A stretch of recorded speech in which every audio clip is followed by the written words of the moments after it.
Allah kata dalam Al-Quran, syahidallahu annahu la ilaha illahu.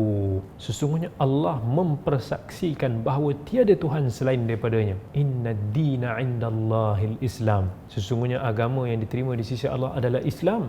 Allah membenarkan risalah Nabi SAW.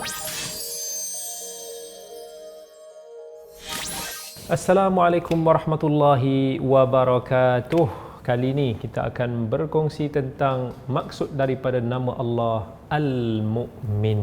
Dalam Al-Quran hanya satu kali sahaja dinyatakan nama Allah Al-Mu'min, iaitu dalam firman Allah Azza wa Jalla, huwallahu alladhi la ilaha illa huwa al-malikul quddusus salamul mu'min. Kat situlah Allah menyebut satu kali tentang sifatnya ataupun namanya Al-Mu'min. Selalu kita dengar mukmin ni adalah sifat kita bagi orang-orang yang beriman. Orang beriman juga dipanggil sebagai mukmin. Tetapi dalam konteks Allah Azza wa Jal, apakah yang dimaksudkan dengan Al-Mu'min? Tapi sebelum itu, kita kena mengerti tentang maksud perkataan asal daripada mukmin, iaitu amanah. Itu asal perkataannya. Daripada amanah itulah melahirkan beberapa kalimah yang lain. Contohnya iman. Iman ni adalah satu akidah kita kan. Dalam Islam kita ada rukun iman, kita ada rukun Islam. Iman dan Islam ada persamaan, ada perbezaan. Tapi iman itu dia mesti merangkumi ketiga-tiga elemen. Satu, mempercayai dengan hati.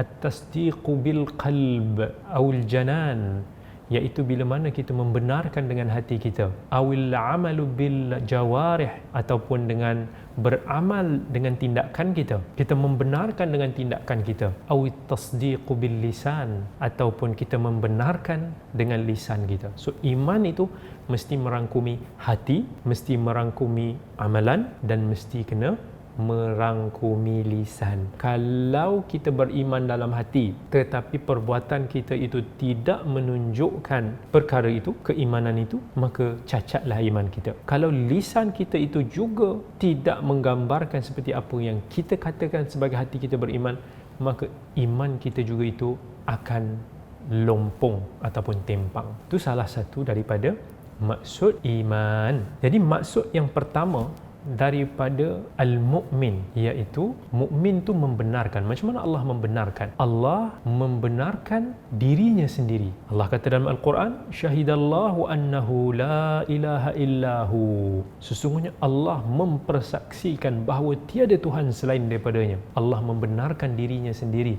iaitu hanya senya Allah lah sahaja Tuhan yang berhak untuk nak disembah.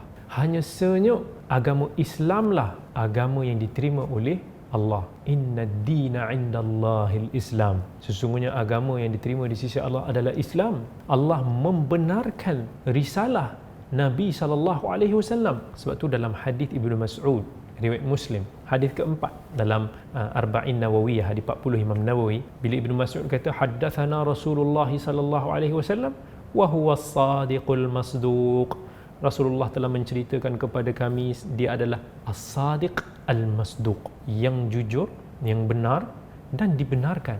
Sebahagian daripada perkataan iman, as-sadq, as-sidq, itu maksud daripada Al-Mu'min yang pertama. Dalam hadis riwayat Tirmizi, Allah sendiri pun pernah sebut bila mana seorang hamba Allah itu berzikir la ilaha illallah Allahu akbar, Allah kata sadaqa abdi. Betul kata hamba aku itu. Maksudnya zikir kamu itu betul. Allah membenarkan. Bila kita zikir la ilaha illallah wahdah, Allah kata benar kata-kata hamba aku itu. Bila kita kata la ilaha illallah wahdahu la syarikalah, Allah kata sadaqa abdi. Betul kata-kata hamba aku itu. Allah membenarkan kata-kata hamba ini. Allah membenarkan janjinya. Bila mana Allah dah berjanji, Allah akan mengurniakan syurga kepada mereka yang beriman dan membalas orang yang kafir dengan nerakanya.